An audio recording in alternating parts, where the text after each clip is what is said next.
सिंह। धन्यवाद मानवर, आपने इस महत्वपूर्ण चर्चा में मुझे अपनी बात कहने का अवसर दिया।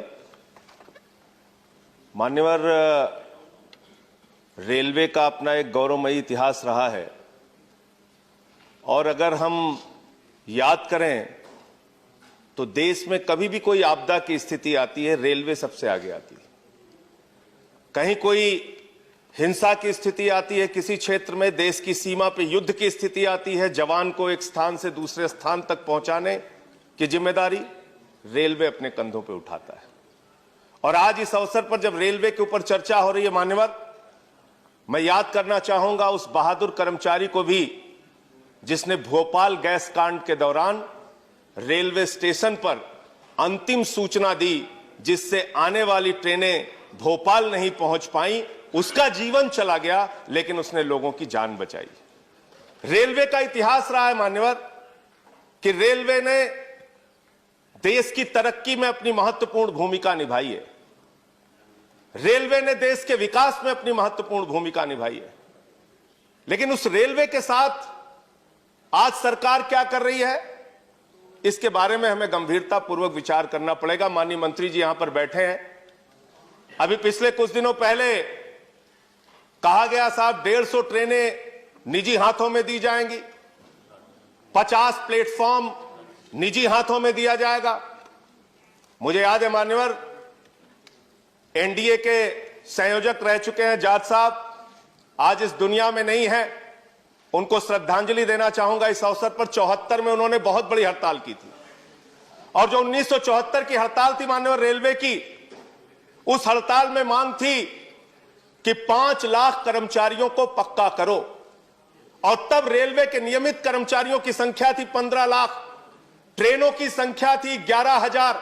आज ट्रेन हो गई 22,000, कर्मचारियों की संख्या घट के हो गई 13 लाख। 74 से आज कर्मचारी हम नहीं बढ़ा पाए, रोजगार हम नहीं बढ़ा पाए। तकनीक हम बढ़ाने का दावा करते हैं लेकिन उस तकनीक से लोगों को रोजगार की वृद्धि कितनी हुई है हम नहीं बता पाए। निश्चित रूप से दुर्घटनाओं का जिक्र अभी हुआ, उसमें कुछ कमी आई है, अच्छी बात है। लेकिन ये सब कुछ निजी हाथों में करने पर आमादा क्यों रहते हैं आप? सब कुछ बेचने के लिए तैयार क्यों रहती है सरकार? कभी कहते हैं एयरपोर्ट बेच देंगे, कभी कहते हैं सेल बेच देंगे, कभी कहते हैं कोल बेच देंगे। अभी मान्यवर यस बैंक का घोटाला हुआ, लाखों लोगों के पैसे डूब गए और उस समय सरकार का तर्क आया, क्या करे साहब ये तो निजी बैंक है, तो जो सरकारी रहता है उसको आप निजी कर देते हैं और जब निजी हो जाता है तो कह देते हैं ये तो निजी बैंक है, हम क्या करें? ये किस प्रकार की दोहरी व्यवस्था है? ये किस प्रकार से हमारी सरकार की सोच है? सारी कंपनियों को, सारी चीजों को बेचने की जो हमारी परंपरा है उसको उस पे सरकार को रोक लगानी चाहिए। 2-3 पॉइंट मान्यवर और कह के अपनी बात को खत्म करूंगा। आउटसोर्सिंग एक शब्द है, हर चीज को आउटसोर्सिंग करना है।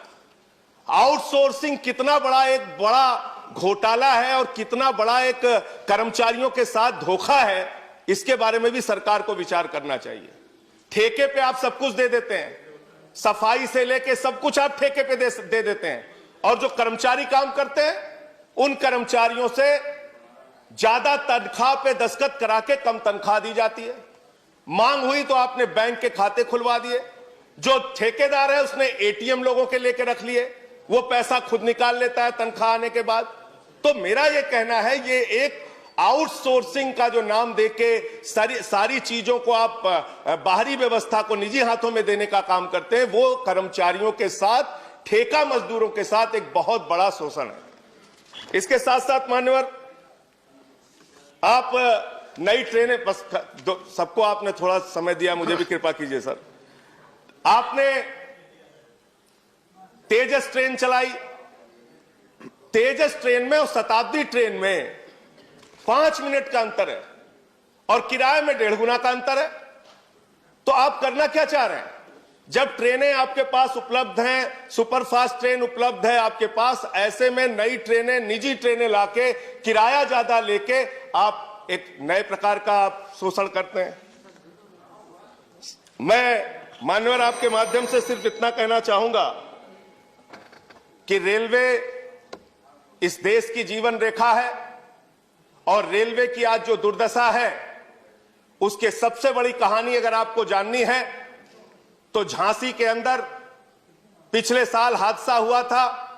ट्रेन में सफर करने वाले यात्रियों की जान चली गई। गर्मी के कारण जनरल डिब्बों में लोगों को बैठने की जगह नहीं होती है, पिस के आते हैं वो लोग। मैं आपके माध्यम से सरकार से सिर्फ इतना निवेदन करना चाहता हूं, अपने कमाऊ पूत को बेचने का काम मत कीजिए। आपका अगर कोई लड़का मेधावी है, तेज है, अगर हाई स्कूल में अच्छा नंबर पाया, इंटर में थोड़ा कम नंबर पाया, बीए में थोड़ा अच्छा नंबर पाया, एमए में थोड़ा और कम पाया, तो उसको चौराहे पे आप खड़ा करके नीलाम मत कीजिए। उस व्यवस्था को ठीक करने का काम कीजिए। रेलवे के कर्मचारियों पर भरोसा कीजिए। रेलवे को आगे बढ़ाने के लिए रेलवे कर्मचारियों को साथ में लेके जो सेवा अब तक वो करते आए हैं इस देश की, वो करने का काम कीजिए। रेलवे को हर चीज को निजी हाथों में बेचने की जो आपकी सोच है, उस सोच पर रोक लगाइए। मैं सिर्फ यही कहना चाहता हूं कि अगर आपको ठंड लगी है तो घर का किवाड़ा निकाल के उसको आग में जला के तापने का काम मत कीजिए। ये इसी प्रकार की व्यवस्था और इसी प्रकार की कार्रवाई आपकी है जो सारे सरकारी विभागों को आप निजी करते जा रहे हैं। बहुत बहुत धन्यवाद। श्री प्रफुल्ल पटेल।